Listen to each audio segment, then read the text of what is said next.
fisiológico 20 ml por quilo de 30 em 30 minutos, crianças com menos de 5 anos. Mais de 5 anos, vamos fazer soro fisiológico 30 ml por quilo nos 30 primeiros minutos. E Ringer lactato, se tiver, 70 ml por quilo em 2 horas e meia. Ah, não tenho Ringer lactato, faz Ringer simples. Não tenho, soro fisiológico. Se não tiver nem soro, aí não dá nem para entender, né, gente? Aí fala assim, não, peraí, então estou no lugar errado. E depois que fez essa fase de expansão, a gente vai fazer a fase de manutenção, com 1:4, soro fisiológico 1, soro glicosado 4, naquele esqueminha, 100 ml por quilo do paciente com menos de 10 quilos. De 10 a 20 quilos, você parte dos 1.000 ml e faz mais 50 por quilo, além dos 1.000. E pacientes com mais de 20 quilos, você faz 1.500 ml de imediato, mais 20 ml por quilo no peso acima de 20 quilos, tá?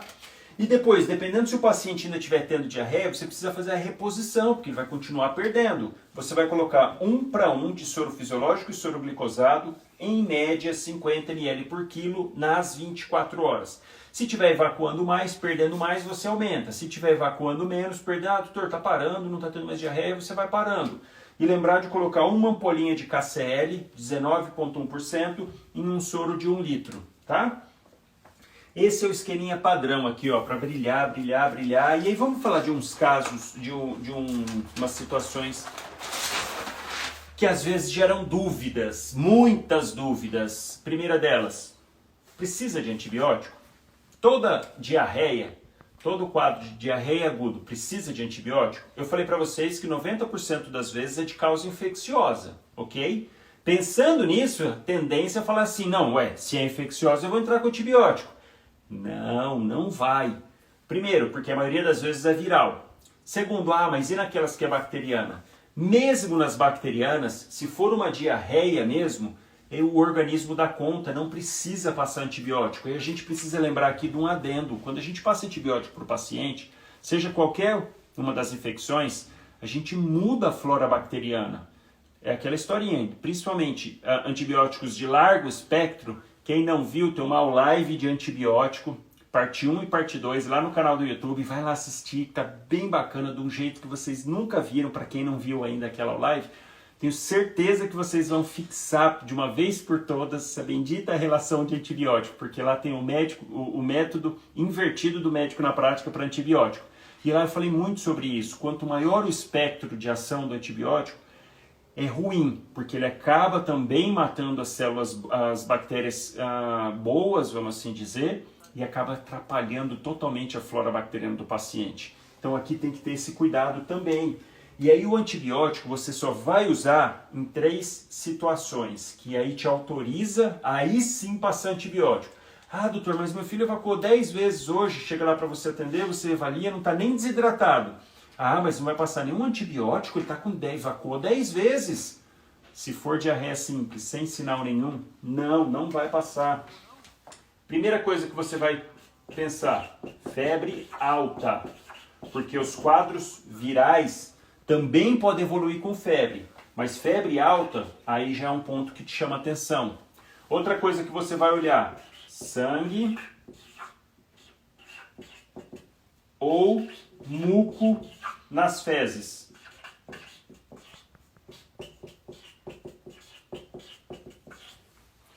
Como que o paciente vai te falar que é o muco?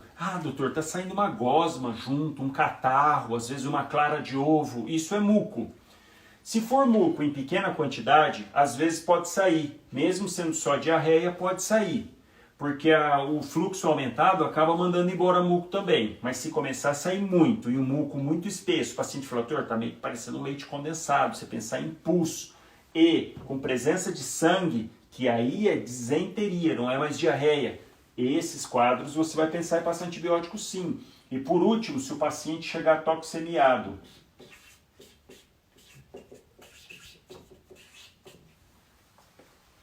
Paciente que chega prostrado, você vê que ele está mal, ruim, respondendo mal, não consegue tomar líquido, chegou com uma desidratação intensa.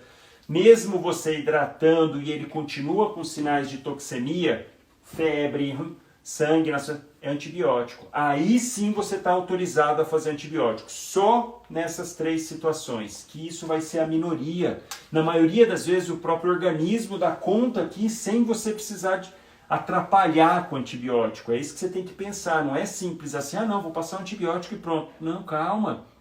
Será que essa sua conduta não vai mais prejudicar do que ajudar? Então tem a indicação absoluta. Deixa eu ligar aqui, senão eu fico perdido no tempo.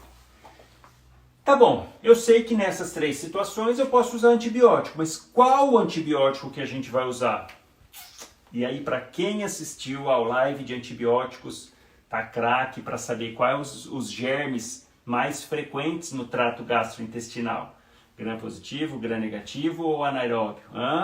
Gram-negativo e anaeróbio. Então a gente tem que pensar numa gama de antibióticos específica que cubra essa classe.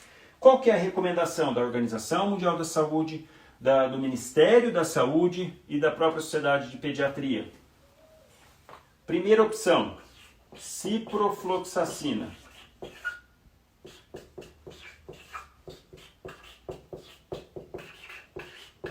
Essa é a primeira opção. Qual a dose? 500 miligramas,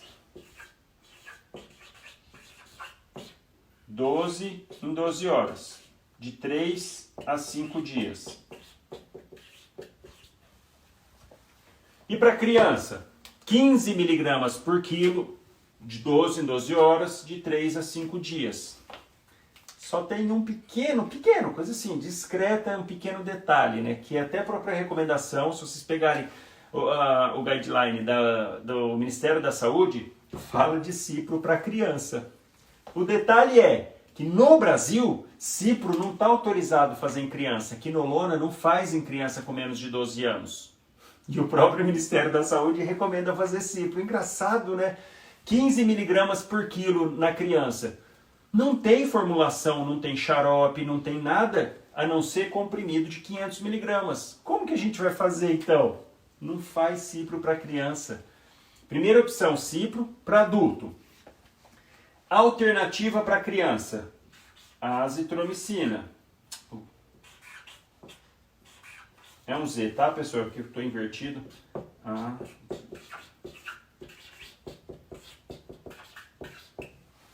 10 miligramas por quilo.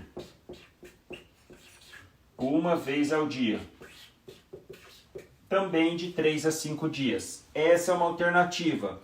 Qual que é o detalhe aqui? Em muitas regiões aqui no Brasil, uma das principais bactérias agentes causadora de disenteria, de infecção realmente por bactéria, é a Shigella. E não existe estudo em cima da Shigella com o uso de azitromicina, então não sabe se cobre. Por isso que recomendo usar, mas não sabe se vai pegar. Tanto que entra nesse mesmo critério não fazer sulfa com metoxazol. Sulfa com trimetoprim, desculpa. Porque tem um alto índice de resistência da Shigella. Antigamente se usava muito o Bactrim, que é o nome comercial da sulfa. Usava-se muito, muito. Hoje a recomendação é não usar pelo alto índice de resistência a esse antibiótico para esses casos de disenteria. Então não deve. Primeira opção, cipro. Segunda, ácitro. Terceira opção, quinolona de terceira geração. Quem? Ela, ceftriaxona.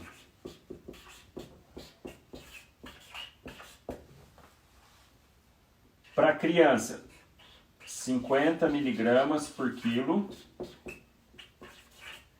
uma vez ao dia. Para o adulto, 2 gramas, uma vez ao dia. Você pode fazer IM, que é o jeito mais fácil, vai lá, toma a injeçãozinha e vai para casa. O duro é que é extremamente dolorida. Fazer 5 dias IM, aí você judia. Eu recomendo fazer venoso. Faz uma prescriçãozinha lá. Eu até falei disso na aula de antibióticos, na aula de pneumonia. Você faz uma prescrição para o paciente voltar todos os dias para fazer venoso no posto. É melhor do que fazer IM. O paciente não vai retornar, ele vai fazer o primeiro dia. No segundo, que vai fazer na outra nádega, ele já não vai estar conseguindo nem sentar, mesmo que faça com lidocaína. Ele não vai voltar no terceiro dia, então acho meio complicado fazer IM, mas a recomendação mais do Ministério da Saúde é para fazer IM, até por questão de custo é melhor fazer IM. Esses são os antibióticos que você vai estar autorizado a usar nesses casos. Então, não são todos os casos que vão ganhar antibiótico. Só paciente febril, toxemiado, com sangue ou muco nas fezes. Essas são as 3 opções. Agora, existem 2 medicações, duas substâncias, que aí sim vale a pena você fazer e fazer de rotina para os seus pacientes que chegarem. Desidratação, se não tiver desidratado, não. Desidratação moderada, leve, moderada, pode fazer, desidratação grave deve fazer também. Um deles é o zinco, de 10 a 20 miligramas por dia. Esse, para menor de 6 meses, você faz 10 miligramas. Para maior de 6 meses e adulto, 20 miligramas por dia. O zinco no Brasil, você encontra a formulaçãozinha de cápsula como suplemento. Tá? Você encontra lá, dependendo da marca, você encontra como suplemento o zinco. Zinco quelado, às vezes tem de 7 miligramas, tem de 20 miligramas. E outra medicação, que é o Tiorfan, nome comercial da racecadotrila. A racecadotrila, ela inibe uma enzima lá na mucosa, a encefalinase. A encefalinase é uma enzima que degrada a encefalina. Encefalina é uma substância que nós temos tanto no trato gastrointestinal como em outros, porque elas estão relacionadas com receptores opioides. E olha que interessante isso. Com essa medicação, ele inibe a enzima. A enzima degrada essa substância, a encefalina, e a encefalina está relacionada com a produção de muco ali no intestino. É por isso que, só um adendo aqui, os pacientes que fazem uso crônico de opioide, morfina, por exemplo, eu tenho bastante contato com isso com os pacientes, eles reclamam muito de constipação, porque acaba atuando lá no receptor, interfere nessa dinâmica, diminui a quantidade da produção de muco. Então isso interfere na motilidade, entra também com outros mecanismos de interferir na motilidade, no peristaltismo e tudo mais, mas o paciente fica constipado. Então aqui você faz a medicação para o paciente para diminuir a quantidade de secreção, tá? Qual que é a dosagem da racecadotrila? 1,5 mg por quilo, 3 vezes ao dia.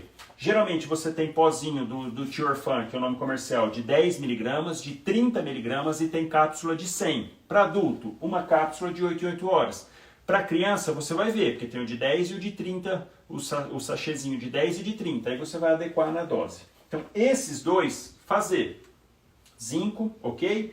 E o zinco ele entra em várias enzimas, no processo de motilidade, no processo também de secreção de substâncias, ele ajuda a estabilizar algumas células e parar a produção de muco. Então, pode fazer também, tá? Zinco e racecadotrila. O que a gente não deve usar? O que não tem recomendação, não tem embasamento científico, que a gente vê muito de rotina, mas que não é para usar? Primeiro deles, probiótico.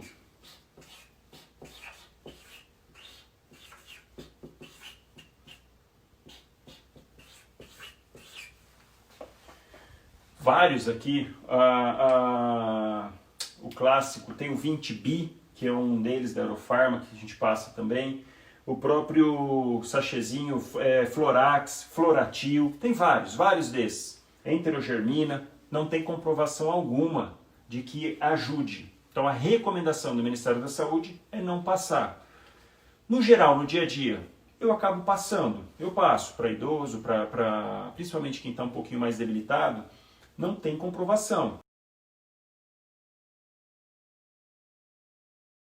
Mas a medicação é autorizada. A gente não está cometendo nenhum crime passando. Então, o Ministério da Saúde recomenda não passar por questão de custo. Eu geralmente passo Floratil, Florax, Enterogermina, costumo passar, mas não recomenda. O Ministério da Saúde não recomenda. Outra coisa que não se deve fazer: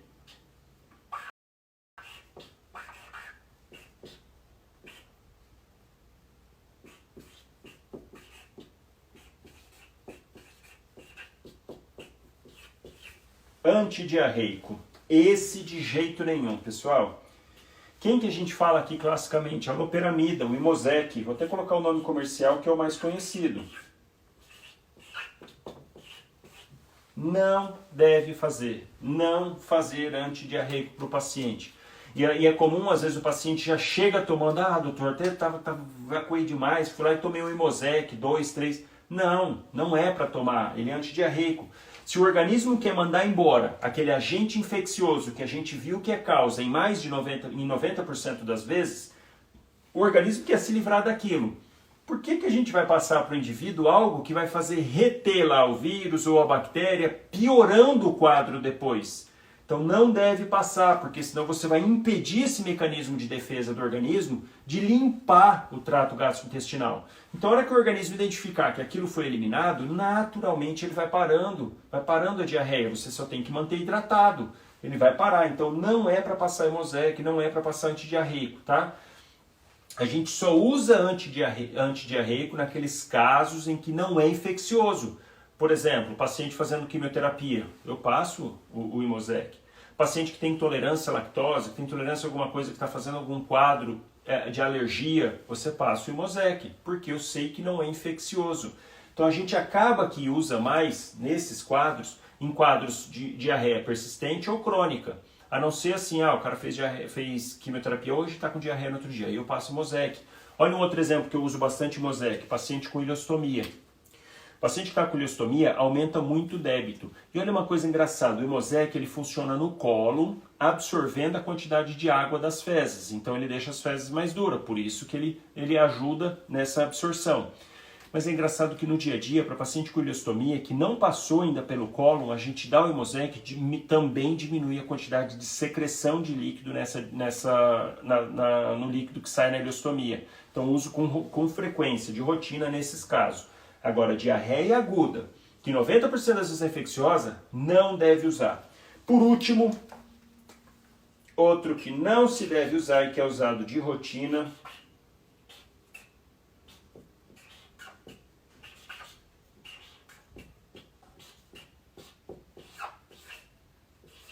antieméticos.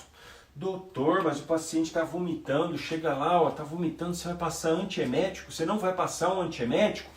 Não, você vai hidratar o paciente, vai hidratar, porque geralmente o quadro de desidratação que acaba desencadeando e piora esse vômito e essa náusea. Então, de maneira geral, não passar. Agora, tudo bem, o paciente chegou, está vomitando, você não está conseguindo fazer a hidratação via oral, você entra com a hidratação venosa, vai para o plano C, que a gente viu, faz a hidratação venosa e observa. Se continuar vomitando, você faz. Porque aqui tem um adendo, principalmente para as crianças. Se você fizer antiemético em criança, menos de 12 anos, e estiver desidratada, você aumenta muito a chance de fazer reação extrapiramidal na criança. Principalmente Plasil e Bromoprida. A ondansetrona pode fazer, mas é menos. Mas de maneira geral, nos locais de atendimento, você não encontra a ondansetrona, o Nalzedron. Não tem. Se tiver, opta por ele, se for fazer. Se não, você opta pelo Plasil. E Bromoprida? Deve evitar, porque Bromoprida é pró-cinético. Pode aumentar ainda o peristaltismo, então deve evitar. Se for fazer Plasil para criança, 0,1 mg por quilo, você pode fazer IM, tomando cuidado e ficar de olho que pode fazer reação extrapiramidal. Quem já viu reação extrapiramidal em criança, já viu que assusta muito, principalmente os pais. A criança fica tendo uns espasmos, às vezes ela fica agitada e pode dar em adulto também, principalmente desidratado, aumenta o índice disso. Aí você faz uma prometazina, espera que geralmente melhora. Mas é um quadro que a mãe vai ficar angustiada, vendo a criança agitada e tendo espasmos, às vezes fica com nistagmo, então tomar um pouquinho de cuidado com o antiemético, tá? De rotina, não fazer esses 3. Esses 2 sim, e os planinhos lá que a gente viu, e antibiótico só nos casos selecionados. Vamos agora aqui, para fazer aquele print bonito, para guardar, para fazer um print top aqui, do nosso famoso checklist, com tudo que a gente viu, do mais importante, para vocês terem isso na cabeça e brilhar na hora que estiver atendendo o paciente, porque cada coisa dessa que vocês vão observando nas histórias, no que for falando, a cabeça já vai, literalmente vai brilhar esses pontos, e aí vocês vão saber atender cada vez, e olhar e falar, caramba, eu sei isso, eu estou vendo aqui esse sinal, estou vendo isso daqui. Olha como vai ficar mais fácil, mais prático, como vocês vão ter ideia do que estão fazendo e vão estar embasado. Isso que é bacana. Então vamos lá. Qual que é a clínica da diarreia para a gente definir até pela Organização Mundial de Saúde? 3 ou mais episódios diarreicos por dia menor do que 2 semanas, porque se for mais de 2 semanas não é diarreia aguda, é diarreia persistente. Mais de 4 semanas, diarreia crônica. Sinal de alerta, lembrar sempre disso, febre alta, prostração, sangue nas fezes, tem que estar atento com isso, paciente comatoso, toxemiado. E na hora do tratamento, o que é o pilar, o carro-chefe do tratamento na diarreia? É a hidratação, esse é o ponto principal. Então você precisa avaliar a hidratação para depois saber como é que você vai atuar. Para isso a gente vai separar em pacientes hidratados, desidratados e com desidratação grave. E a gente vai observar e explorar para depois tratar o paciente. Então, na observação, 5 parâmetros. Na exploração, 3. 5 parâmetros, estado geral, olhos, lágrimas, boca e sede. Para cada um desses, a gente consegue avaliar. Estado geral normal, irritado ou comatoso, olhos normais, fundos ou muito fundos, lágrimas, presentes ou ausente, boca, seca, reserva salivar diminuída, ou úmida, normal, ou diminuída, ou muito diminuída. Sede, não, está bebendo normal, está bebendo muito, está sedento por água e não consegue beber. E para isso eu destaquei para vocês os dois que a gente tem que ficar assim, ó, a cabeça tem que brilhar na hora que chega com isso daqui, ó, paciente comatoso e que não consegue beber. E no explorar, sinal da prega, sinal da perfusão, enchimento capilar, você coloca perfusão e pulso. Os 3 parâmetros rapidinho, você faz assim, ó, pronto, você já define se volta rápido, se está lento, se está muito lento. Enchimento capilar, menos de 3 segundos, entre 3 e 5 e mais de 5. E pulso, você põe a pulsão cheio lá, tá ótimo. Não, tá rápido, tá taquicardia. Você põe e tá mais de 100, tá taquicardia, tá rápido. Já é uma desidratação moderada, ou então, pior de tudo, caramba, nem consigo sentir direito aqui, ó, pulso radial, alerta máximo. E aí, baseado nisso, vocês podem brilhar fazendo o plano A, plano B e o plano C. Plano A, para casa e ó, orientação, você conversar com o seu paciente. Plano B, faz hidratação na unidade, 4 a 6 horas, de 50 a 100 ml por quilo, você recomenda para tomar ali de soro reidratação oral. Melhorou? Vem para o plano A, para casa e com orientações. E o plano C vai entrar com hidratação venosa. Olha como que fica esquemático, como fica prático, como fica aí para o seu dia a dia, para você brilhar. E vamos ver se vocês estão brilhando mesmo? Vamos ver esses casos clínicos aqui, para vocês já olharem e falar, não, isso aí eu sei o que é, isso aí eu sei o que fazer. Olha que bacana, vamos lá, alguém tem dúvida? Alguém quer perguntar alguma coisa? Só um adendo, nesses daqui, se você quiser, principalmente no B, no C, com certeza, passar o zinco e a racecadotrila, tá? Nesses dois você pode. Antiemético, probiótico e antidiarreico? Não. Vamos brilhar? Vamos brilhar? Paciente com oligúria faz ou não o KCL? Pode fazer, Nilva, porque nesse caso a gente sabe que com a diarreia ele perde potássio também, ele desidrata, ele perde, então pode fazer o KCL, tá? Naquela fase de manutenção. Geralmente, naquele momento já vai ter chegado os eletrólitos também. Você pode aguardar para ver, mas de rotina faz porque é uma dose pequena, então não vai influenciar também. E a diurese cai porque ele faz uma insuficiência renal pré-renal. Está com o volume baixo na corrente sanguínea e não vai conseguir urinar. Vamos brilhar, vamos brilhar. Vamos brilhar, vamos lá. Vamos ver quem está chegando aqui pra gente. Olha lá. Paciente Clotilde, de 47 anos. Eu acho que nem é da época de vocês, né? Apesar que Chaves é atemporal, mas tinha a dona Clotilde lá, bruxa de 71. Não é da minha época também não, pessoal. Eu ouvi dizer que tinha essa história aí no Chaves. Dona Clotilde, de 47 anos, se bem que lá no Chaves ela tinha 277, né? Mas aqui é 47 anos, relata diarreia 1 dia, com fezes líquidas, sem sangue ou muco, acompanhada de dor abdominal, cheio de gases, está dando uma cólica aqui, tô meio nauseada, e diarreia faz 1 dia, só água saindo um monte. Nega febre, exame físico, bom estado geral, lúcido, orientada no tempo e no espaço, frequência cardíaca de 88, respiratória de 14, PA 120/70, abdômen pouco distendido, indolor, com ruídos hidroaéreos aumentados. E aí, o que a gente vai fazer para bruxa, quero dizer, para dona Clotilde? O que vai fazer com ela? Alguém faria alguma coisa aqui?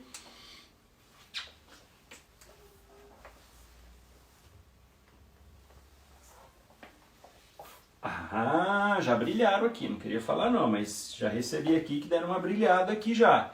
Por que já estão brilhando? Porque já com essa história já brilha na cabeça de vocês qual o plano que a gente vai fazer para tratar. É esse o ponto principal. E antibiótico? Tem nada aqui que fala pra gente de antibiótico.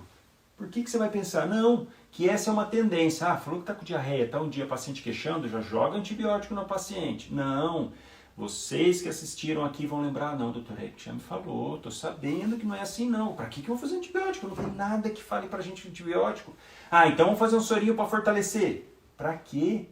Isso aqui é uma paciente com sinais de estar hidratada. Não tem sinal algum. Se a gente pegar os 5 parâmetros do observar e os 3 parâmetros do explorar, já só com esses dados aqui do exame físico, a gente já vê que o paciente está hidratado, não está irritado, não está taquicárdico, pressão está normal, frequência respiratória. A barriga vai estar um pouco distendida, porque está com jeca, está com gastroenterite, enterocolite, vai estar mesmo. O que a gente vai fazer para ela? Chama o seu Madruga. Ela era apaixonada pelo seu Madruga. Ô, Tiago, assim, você está entregando a idade, hein? Não sei não. Eu não sei disso também não, é que contaram essa história aí do Chaves. O que a gente vai fazer para a dona Clotilde? Casa. Dona Clotilde, olha só, a senhora realmente está com um quadro de gastroenterite, pode ter sido alimentar, pode ter sido alguma coisa que comeu, enfim. A questão é, maioria das vezes, grande maioria, o próprio organismo vai dar conta. Doutor, mas nenhum antibiótico? Não, dona Clotilde. Nessa situação, o antibiótico vai mais prejudicar a senhora do que ajudar. Então eu não vou fazer isso de passar só para ficar como, passei, estou passando uma coisa. Não, vamos fazer o certo. A senhora entender que isso aqui, o seu organismo vai dar conta. Aqui que a senhora tem que ter atenção. Se alimentar adequadamente, evitar comida gordurosa, evitar comida muito condimentada, comer uma comidinha mais leve, tomar muito líquido, ingerir bastante água, isotônico, o que a senhora quiser de líquido, evitar refrigerante, evitar bebidas muito doces, tudo. Vai tomando, hidratando e regular na alimentação. É isso que a senhora precisa. Pode ir para casa tranquilo. Caso a senhora piore, volte, tiver alguma coisa a mais, sangramento nas fezes, febre, calafrio, piora, está tendo vômito, não está conseguindo tomar líquido, não para de ir no banheiro, tendo muita evacuação, mais de 20 por dia, aí a senhora volta para ser reavaliada. Mas nesse momento a senhora não precisa de medicação. Se vocês quiserem, porque também o paciente tem muito isso, fui lá, não passou nenhuma receita, saí sem receita nenhuma. O que vocês podem passar aqui? Zinco, 20 miligramas, ou pode passar racecadotrila, o Tiorfan. Como ela é adulta, pode passar 100 miligramas 3 vezes por dia. Tá ótimo, brilhou aí, e falar para ela.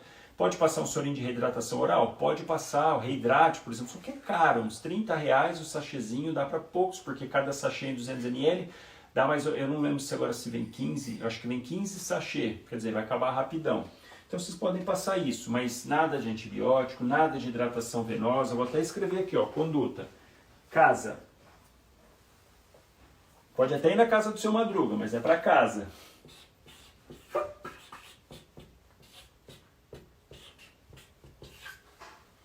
Alguém faria alguma coisinha diferente?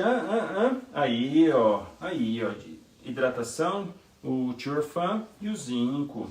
O problema é que o paciente, principalmente no interior, não aceita ser do ambulatório sem antibiótico, mas receita cheia de fármacos. Henrique, eu concordo, mas aí é que está a nossa função de você conversar e orientar o paciente, explicar para ela que o antibiótico não vai ajudar.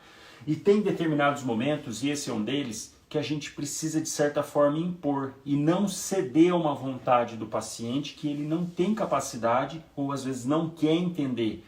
De qualquer forma, nesse tipo de situação aqui, não passe antibiótico, você vai estar prejudicando o paciente. Não, é mais fácil, eu vou passar, ele vai embora, eu feliz. Não faz isso não, pode piorar a diarreia.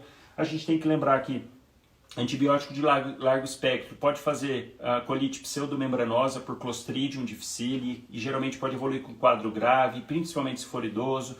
Evitar. Nossas ações podem ter repercussões ruins para o paciente. Então você tem que pensar nisso e nesse momento você se impor. Falou, dona Clotilde, por mais senhora, e mesmo se ela, no final das contas, acabar a consulta, ela não aceitar, ficar brava, você mantenha calma, fala, dona Clotilde, mesmo a senhora ficando brava comigo, achando que é isso que a senhora tem que fazer, eu tenho certeza de que não é isso, então não vou passar um antibiótico para a senhora. A senhora me desculpa, mas essa não é a conduta correta.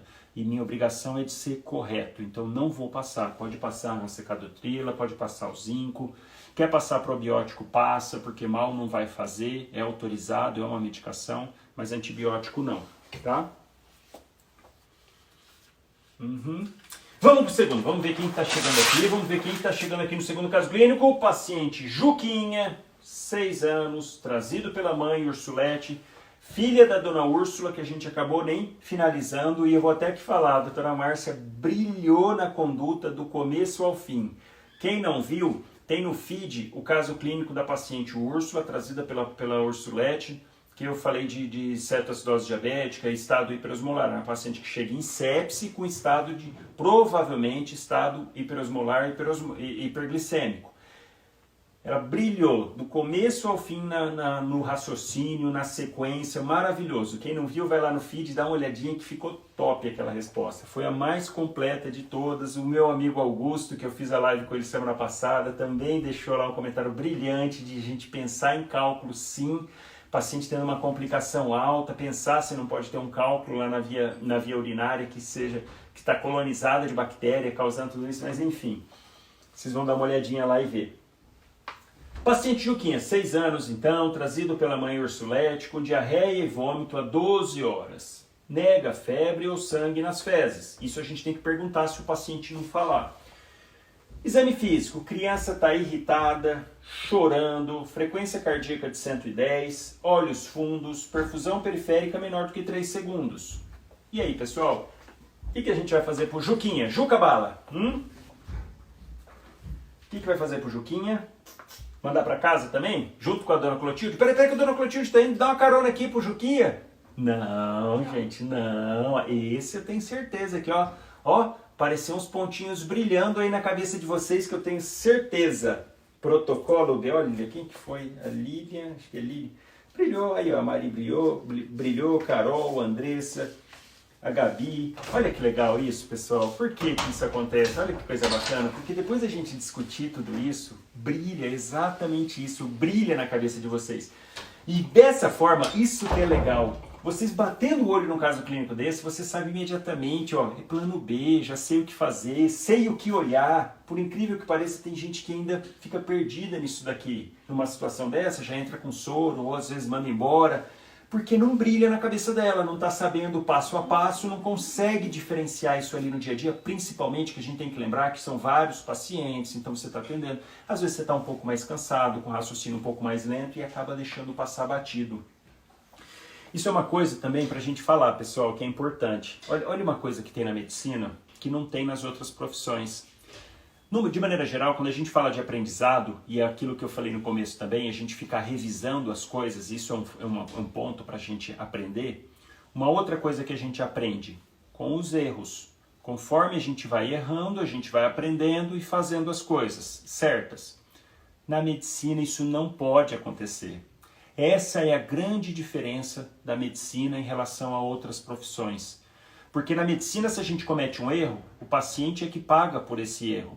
Então a gente não pode errar na medicina, infelizmente. Então não dá para ir aprendendo com os erros. Não dá para fazer isso, porque senão a gente coloca em risco a vida dos pacientes. Por isso que a gente tem que saber antes e ficar revendo os assuntos e de uma forma prática, porque a hora que você estiver na frente do seu paciente, você não pode ir aprendendo com erro, porque quantas pessoas vão morrer na sua mão até você aprender? Então não pode.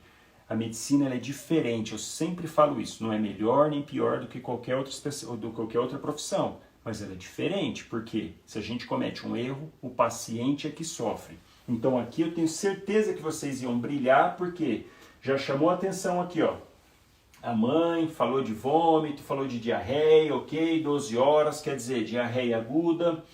Não está tendo febre nem sangue nas fezes, então não tem nada mais infeccioso que a gente já pense em antibiótico. Não, antibiótico por enquanto não. Mas olha só, a criança está irritada, taquicárdica, pulso aumentado e olhos fundos. 3 parâmetros daqueles 8 que a gente viu falando que isso daqui é uma desidratação leve e moderada.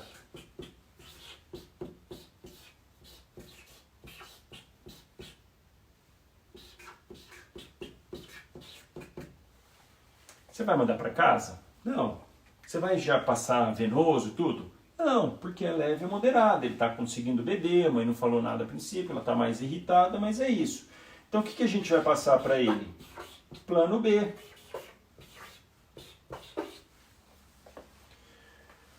É, 6 anos, vamos imaginar que ele pesa uns 20 quilos, mais ou menos. Para 6 anos, geralmente é isso, 19, 20 quilos.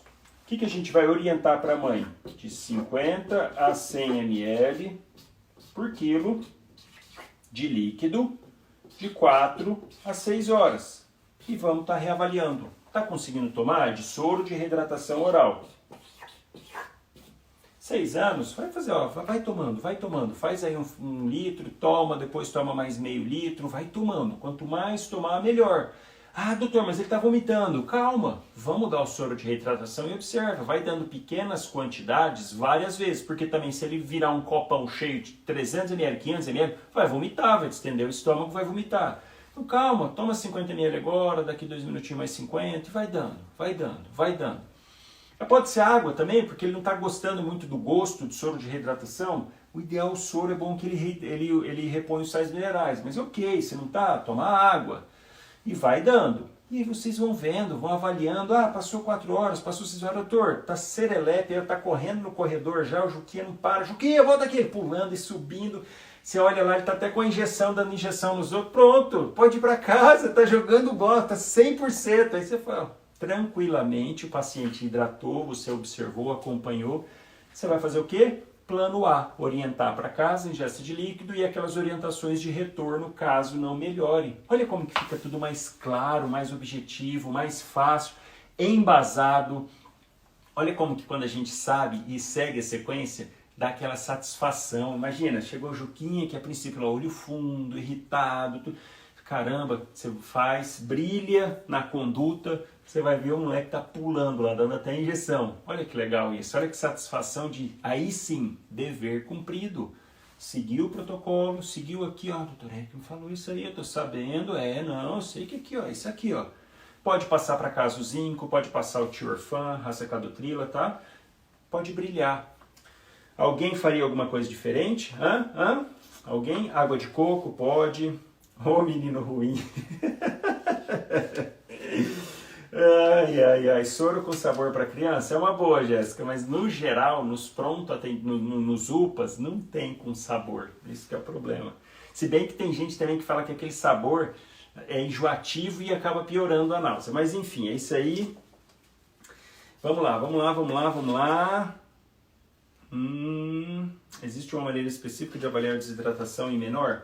Sim, Henrique, você olha lá os 5 parâmetros, questão do olho, da lágrima, reserva salivar, se o olho está fundo ou não, se está irritado ou não. E você vai usar os outros parâmetros em si, tá? E o sinal da prega, perfusão e pulso. Então você vai conseguir os outros parâmetros. Vamos lá para o último, para brilhar nesse último caso clínico, para vocês brilharem com força, para brilhar assim, ó, vamos lá. Seu Armênio, 72 anos... trazido pelo filho Arlindo, que relata que o pai está com diarreia há 2 dias, com fezes líquidas em grande quantidade, de hora em hora. Doutor, toda hora está tendo que trocar a fralda do meu pai, que ele está evacuando e está líquido, está água saindo. O paciente tem antecedente de demência e faz uso de gastrostomia. Para quem nunca viu, fica um botãozinho, o paciente já com um grau avançado de demência, incapacidade de aceitar dieta, Alzheimer faz isso nas fases mais avançadas. O paciente geralmente precisa de gastrostomia para poder fazer o alimento direto no estômago. Então fica com o botãozinho aqui, ou a gente faz cirurgicamente, põe uma sonda de Foley, uma sonda de urina, quando não tem o bottom. Outra coisa triste, né? Isso na nossa realidade aqui em Campo Grande, hein? A gente, no Hospital do Câncer, por exemplo, a gente faz muita gastrostomia para paciente com tumor de esôfago.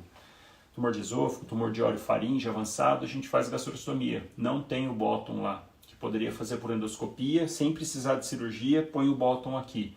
A gente precisa fazer cirurgia, abre a barriga, pega o estômago e passa a sondinha. Enfim, isso é comum, corriqueiro. Com isso, existem algumas formulações prontas para fazer a dieta, ou não, você orienta o paciente, a nutricionista, a parte de nutrição precisa participar, é muito importante também, isso que a equipe, orientar, fazer dieta, bate no liquidificador, tem que filtrar, faz na sonda ali com a seringa várias vezes, depois tem que lavar a sonda para ela não entupir. E um detalhe, é muito importante tomar cuidado no manuseio dos alimentos, porque você está jogando direto para dentro do estômago. E aí esses pacientes, ou ainda quando é jejunostomia, joga direto dentro do delgado. Dependendo do que tiver, se tiver alguma contaminação no alimento, paciente mais frágil faz mais fácil infecção. Então olha esse dado. É um paciente com demência, mais debilitado, você já fica, opa, idoso, com uso de gastrostomia, regular estado geral, sonolento, frequência cardíaca de 120, frequência PA 100/60, caquexia, porque esses pacientes não vão se alimentando, vão ficando emagrecidos, você vê que fica o rosto fundo. Temperatura axilar 38, abdômen distendido, hipertimpânico com descompressão brusca negativa. O que a gente ia fazer para o Sr. Armênio, pessoal? E aí?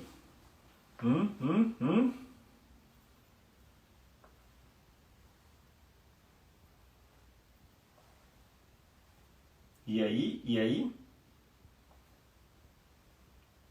Para recém-nascido olhar a fontanela, se dá para olhar também. Mas vamos lá. O que a gente vai fazer? Plano C, plano C, plano C, muito bacana. Olha que legal aqui, pessoal. Então a gente leva em consideração 72 anos, tá com diarreia 2 dias, bastante volume de diarreia na fralda, paciente com demência, ó, regular estado geral, olha o que chama atenção, tá sonolento, taquicárdico, com uma PA baixa, 100, tá no limite ali o 100, tá febril, caquexia, ajuda. Com esses parâmetros, então, o paciente sonolento, paciente já com pulso, tá taquicárdico, já com a sonolência aqui, ó, você imediatamente já atribui uma desidratação grave para esse paciente, imediatamente. E aqui tem um adendo, pessoal, que olha só, ele tá com um quadro infeccioso, tá febril, então é um sinal de SIRS. Tem outro sinal de SIRS, que é a frequência cardíaca aumentada. E aqui eu não coloquei a frequência respiratória. Vamos imaginar que ele chegasse com uma frequência respiratória de 26. O que vai chamar a atenção para a gente aqui então, pessoal? E olha como que a cabeça tem que começar a funcionar, pensar. Poxa, é um paciente já debilitado, está com um quadro infeccioso, então ele tem um foco de infecção, que é o gastrointestinal, está febril, chamando a atenção para a gente.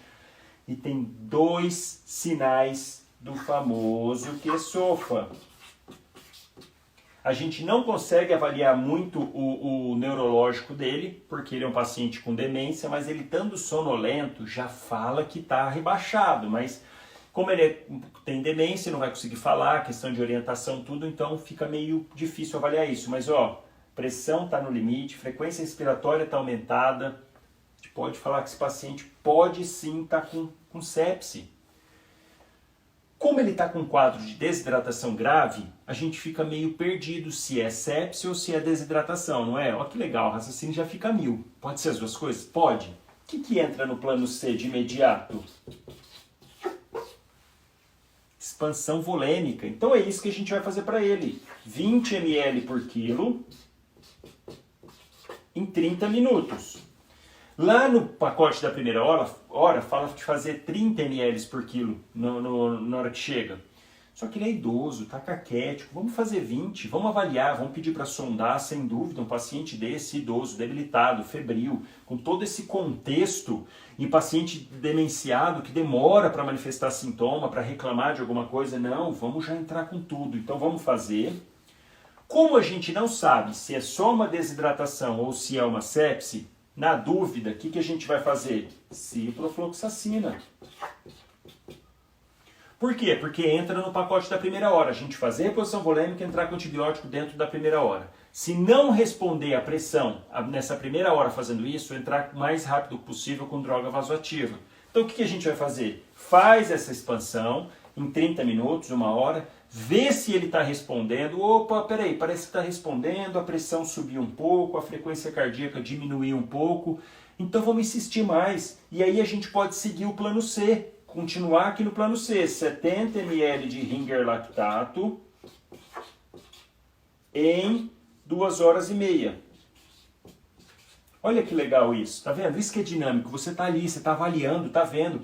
Pode ser uma sepse, eu não descartei totalmente ainda, mas ele respondeu a volume. Então não vou entrar com droga vasoativa. Vamos seguir o plano, vamos fazer Ringer lactato, 70 ml por quilo em 2 horas e meia.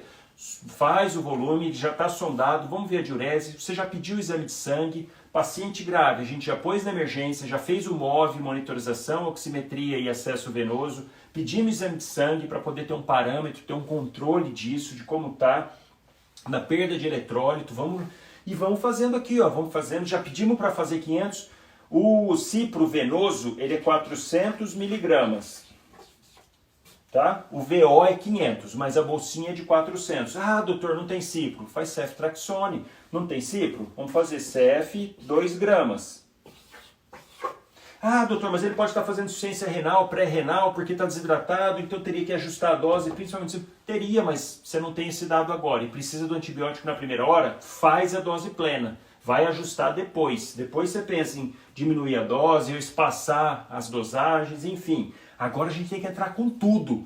E aí, depois dessas 3 horas de hidratação, se não for sepse, esse paciente com certeza vai melhorar. A gente já vai ter o parâmetro também. Você pode pedir lactato se você estiver num local que dê essa disposição, mas se ele tiver com desidratação, como ele estava com desidratação grave, o lactato geralmente vai vir maior do que 2.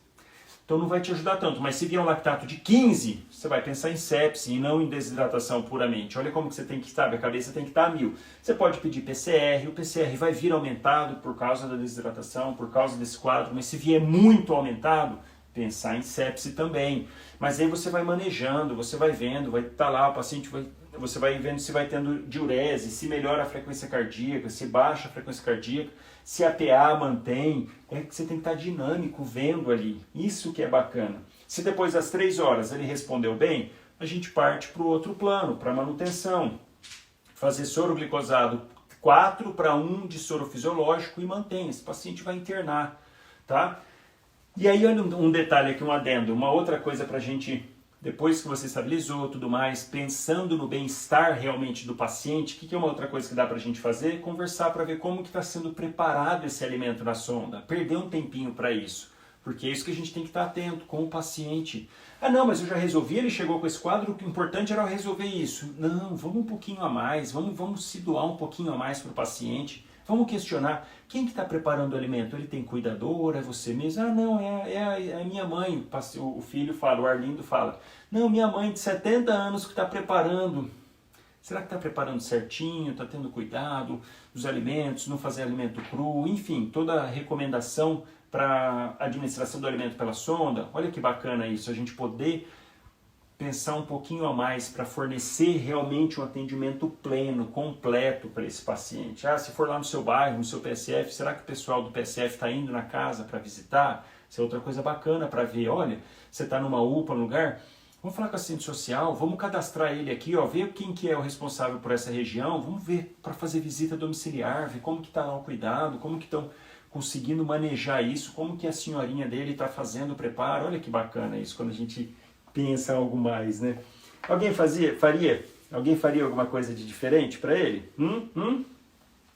Seu Armênio tá lá, já, ó, você fez lá, passou 3 horas, chega lá, ele até faz assim pro seu, até te cumprimenta, tá jogando bola, que legal. Você vê que era desidratação.